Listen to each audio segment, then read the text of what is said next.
All right, Lily, you are here with Eddie Hearn. I like Eddie. your hair. Oh, thank you. It's kind of like Nicki Minaj. Oh, I wish. Are you a Nicki Minaj fan? I do like her flow. Where do you get your inspiration from? My hair, Yeah. more of a rockabilly style, but Is I it? I fuck with Nicki Minaj. I Do like you? her flow. Okay, Yeah, alright, okay, she's cool. okay. Well, each to their own. Yeah. But I do need to ask you something because Twitter is crazy. I don't know if you've looked at your phone yet, but people No, are what's going happened? crazy over one of your last tweets. You posted a graphic of Yafai versus Chocolatito. I know. And there's a Mexican flag. I know. Now, was that an honest mistake Of or course it was. what? Shit. What? I don't know. It's Yeah, of Texas. course, I know. It's Texas. So, Maybe you're like, I'm gonna just basically, pass Gonzalez no, as Mexican, yeah, and we're no, gonna no. bring the Mexican No, fans. Can I just tell you that basically I'm not our graphic designer. Our graphic designer knows nothing about boxing. So what happened is that poster is originally you got Jessie Vargas and Mikey Garcia. So one side is American, one side is Mexican. So what he's done is he's put Yafai in, and put a British flag in, and presumed that Gonzalez Yes. is Mexican. Do you know how many people tweeted me going or messaged me going, "Oh, do you know that Gonzalez is not Mexican?" I go, "Yes, I know. I'm sorry. Like I corrected it on my Instagram." And But I Yafai haven't- posted the right Yeah, one. I know. Yeah. So I apologise to the Nicaraguan and Mexican fans. People were thinking that you were But- just trying to like sell the fight and be like, oh, he's selling But the what I will fight in say Texas is for Mexicans. Mexican fans do love Chocolatito, but we all know he's Nicaraguan. Of course. Okay, just to clear that unfortunately, up. our graphic designer does not know that he's Nicaraguan. All right, so that's actually the fight that I'm actually looking forward to the most in this card. And we know we have Estrada, He kind is of there Mexican. in the silent. He Who is is Mexican? Yeah. He's in the I think silence I'm gonna right there. post a picture of Estrada with a Nicaraguan flag, just to fuck Just with people. troll the internet. Yeah. All right. We got some trolling going on, So but I think the winner of this fight is a natural fight for Estrada. You know, it'll be a big unification fight, and I'm excited for Yafai Chocolatito. You know, it's a great fight. many people think Chocolatito's kind of jumping in to Well, a world but title. He can't do anything but that. You know, he's done everything in the sport.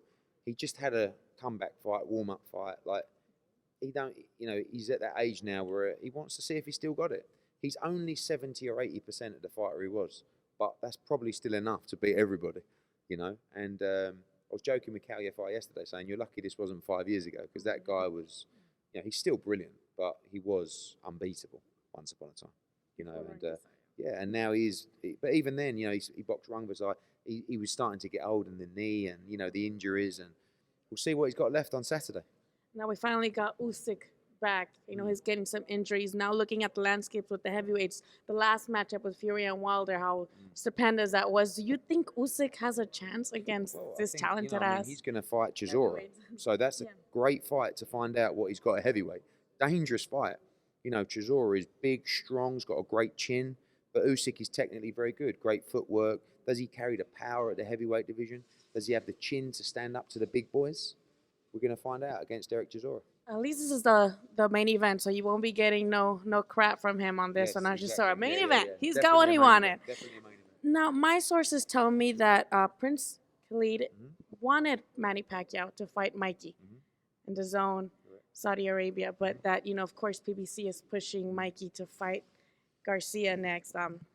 Danny, is there any truth to that? Well, PBC don't have Mikey Garcia. We do, and we have an option on him for the next fight, which we'll be exercising. But he's got to beat Jessie Vargas. You know, everyone just seems to be looking past Jessie Vargas. I think it's going to be a really tough fight. So we'll see. You know, for me, we'll be doing an event in July in Saudi Arabia.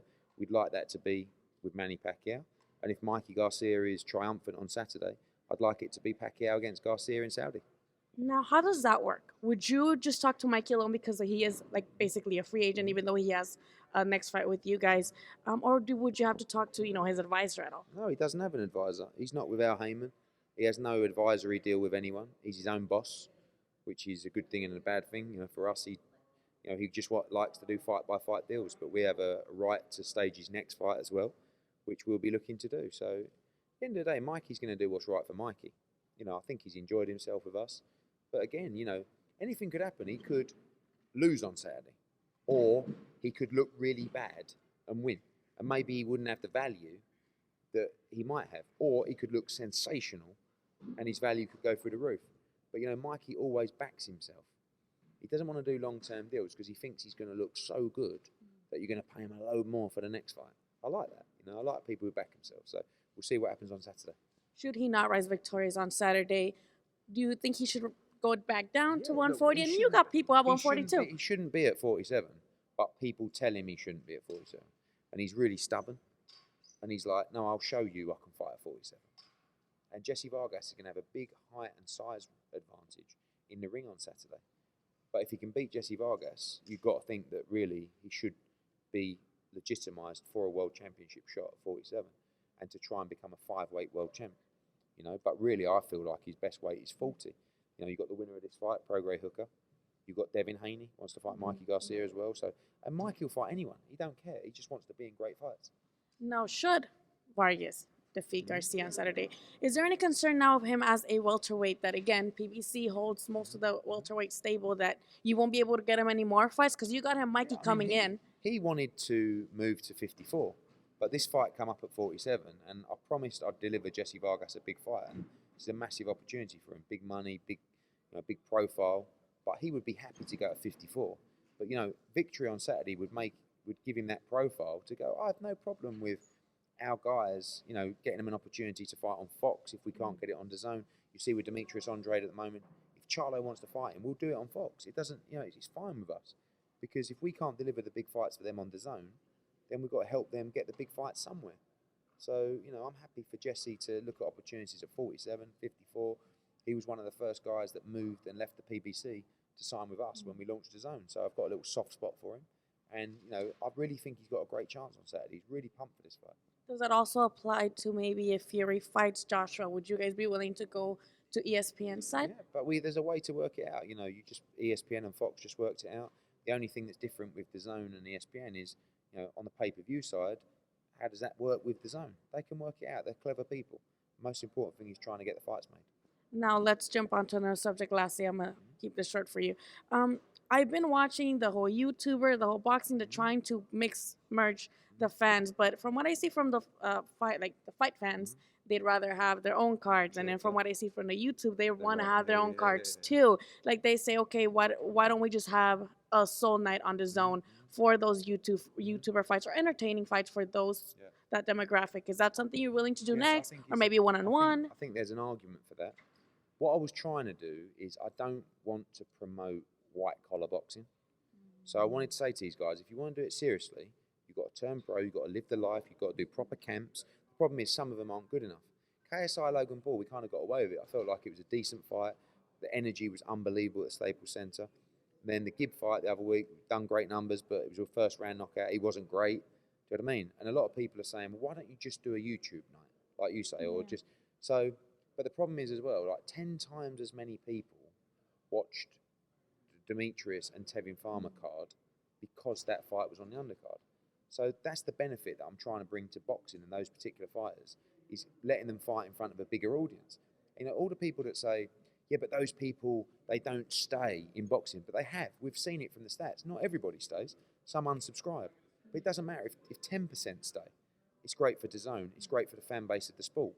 So I understand both sides of the argument.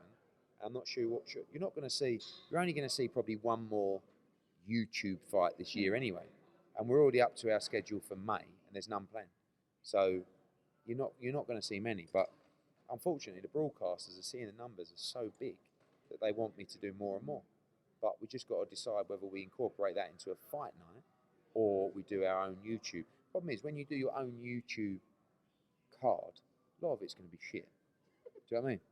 Like, there's not that many good YouTube fighters. So you get other fighters saying, oh, it's ridiculous that this is on the card. It's a 6-round fight.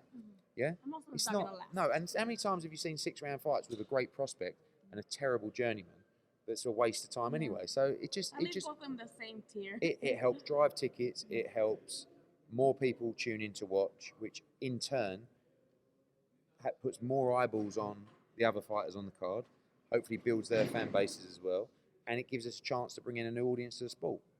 Good arguments for both. We'll see what happens. Lastly, ultimately, what we'll do is we will consider all the arguments, and then I'll decide what I'm going to do. You decide. Yeah. Lastly, I can't let you go without asking about Canelo. Yeah. Is there any frustration with him not picking the guys you want, maybe Triple G? Because, of course, everybody wants the trilogy. People could argue that there's better opponents, but those were 24 rounds of pure action, and we want more. Andre, obviously, he wants to stay at 168. Maybe Caleb Smith, since he already defeated his brother at a lower weight class. Is there any frustration from you guys? Like, okay, pick one of our guys, or just pick anybody. I think they will pick one of our guys. I mean, the 4 guys that he could fight is Andrade, Golovkin, Callum Smith, and Billy Joe Saunders that are all with us. So he will pick one of those, and he'll pick one of Callum Smith and Billy Joe Saunders, in my opinion.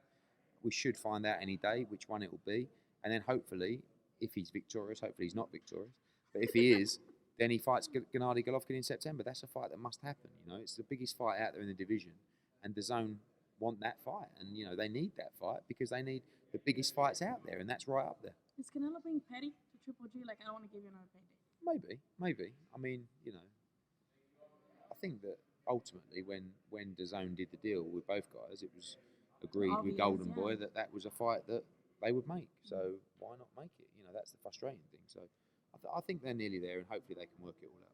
All right, thank you so much, Eddie, for your time. Always a pleasure talking to you. Thank you.